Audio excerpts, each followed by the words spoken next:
샬롬, 하나님이 우리에게 새날을 주셨습니다. 하나님의 풍성하신 은혜와 도우심이 여러분의 삶 가운데 함께 하시길 소망합니다. 이 시간 시편 말씀을 읽고 하나님 앞에 침묵으로 기도드리겠습니다. 시편 111편 1절에서 3절. 할렐루야, 내가 정직한 자들의 모임과 회중 가운데에서 전심으로 여호와께 감사하리로다. 여호와께서 행하시는 일들이 크시오니 이를 즐거워하는 자들이 다 기리는도다. 그의 행하시는 일이 존귀하고 어미하며 그의 의가 영원히 서 있도다.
오늘 하나님이 우리에게 주신 말씀은 고린도 후서 2장 5절에서 8절입니다.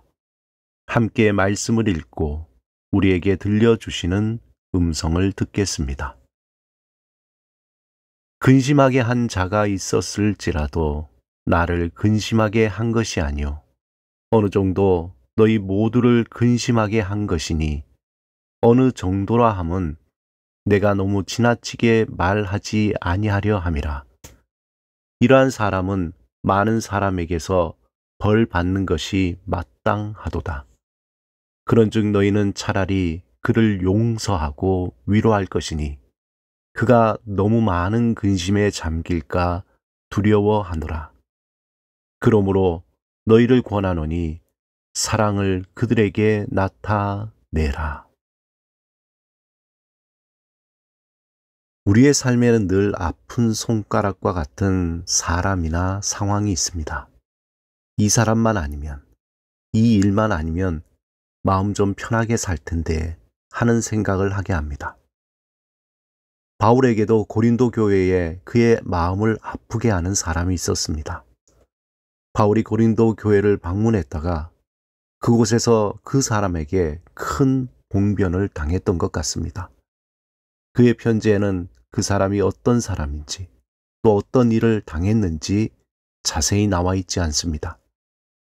하지만 고린도 교회 성도들은 그가 누구인지 잘 알고 있었고 그 일로 인하여 바울은 리더십에 큰 타격을 받은 것 같습니다. 바울이 고린도 교회를 방문한 후 한동안 그 사건으로 마음에 큰 부담과 아픔이 있었습니다. 그리고 소위 눈물의 편지를 고린도 교회 성도들에게 쓰게 됩니다. 고린도 후서 2장 4절에 보면 나는 대단히 괴롭고 답답한 마음으로 눈물을 흘리며 여러분에게 그 편지를 썼습니다. 그러나 그것은 여러분의 마음을 아프게 하려고 쓴 것이 아니고 내가 여러분을 얼마나 극진히 사랑하고 있는지를 여러분에게 알리려고 쓴 것입니다.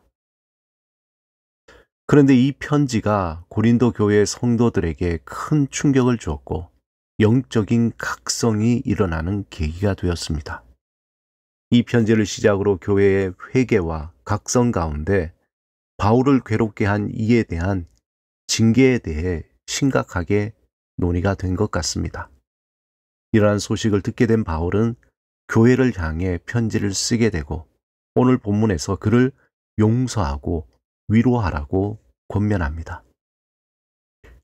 교회를 근심하게 하고 혼란스럽게 한 자는 반드시 벌을 받아야 하지만 그 일로 오히려 사탄의 시험에 빠질 수 있기에 용서하고 위로하라는 것입니다.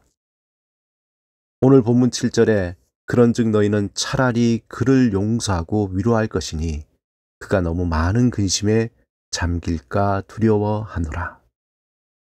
바울은 아마 개인적으로 생각할 때 자신을 아프게 한 사람에 대한 깊은 상처를 가졌을 것입니다.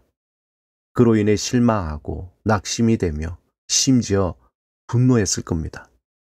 하지만 그는 좀 더 깊은 영적인 차원에서 그 문제를 바라보게 됩니다. 이는 우리로 사탄에게 속지 않게 하려 함이라. 우리는 그 계책을 알지 못하는 바가 아니로라. 바울은 이 문제를 단순히 개인의 인신 공격으로 보지 않고 그 뒤에 교회를 무너지게 하려는 사탄의 존재를 인식했습니다. 우리가 어떤 문제를 해결하기 전에 중요한 과정이 있는데 그것은 그 문제를 어떻게 진단할 것인가입니다. 그런데 문제를 진단하는 것에는 여러 가지 관점이 작용하게 됩니다.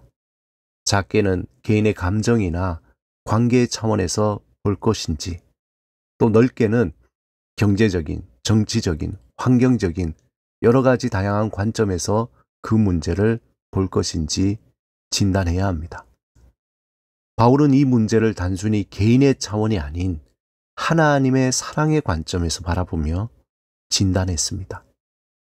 또한 그 문제의 배후에는 하나님의 사랑을 떠난 사탄의 계략이 있다는 것을 본 것입니다.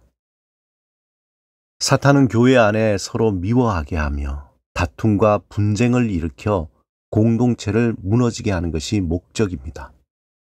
그 시작이야 어떻게 되었든 바울은 이 문제로 인해 하나님의 사랑 위에 세워진 교회가 흔들리지 않고 온전히 하나가 되기 위해서 하나님 앞에서 용서와 위로를 베푸는 것임을 알았습니다. 그러므로 바울은 그들에게 이렇게 권면합니다. 너희가 무슨 일에든지 누구를 용서하면 나도 그리하고 내가 만일 용서한 일이 있으면 용서한 그것은 너희를 위하여 그리스도 앞에서 한 것이니. 사랑하는 여러분, 사탄은 어떻게 하든지 교회 공동체를 혼란하게 하며 무너지게 하려 합니다. 그 시작은 아주 작은 비난과 미움과 오해입니다. 사탄은 그 빈틈으로 더 큰 다툼과 갈등을 만들어냅니다. 그러므로 항상 하나님 앞에서 용서와 위로를 경험하며 다른 이들에게 용서와 위로를 베푸는 것이 나의 믿음을 지키고 교회를 지키는 지혜입니다. 오늘도 하나님의 충만한 용서와 위로를 경험하며 다른 이들을 용서하고 위로하는, 그래서 그리스도의 사랑을 나타내는 삶을 살아가시길 바랍니다. 함께 기도드리겠습니다. 주님, 우리의 마음에 주의 용서하심과 위로하심으로 충만하게 하소서. 십자가의 사랑을 마음에 품고 다른 이들을 용서하고 위로할 수 있는 능력을 갖게 하소서. 예수 그리스도 이름으로 기도드립니다. 아멘.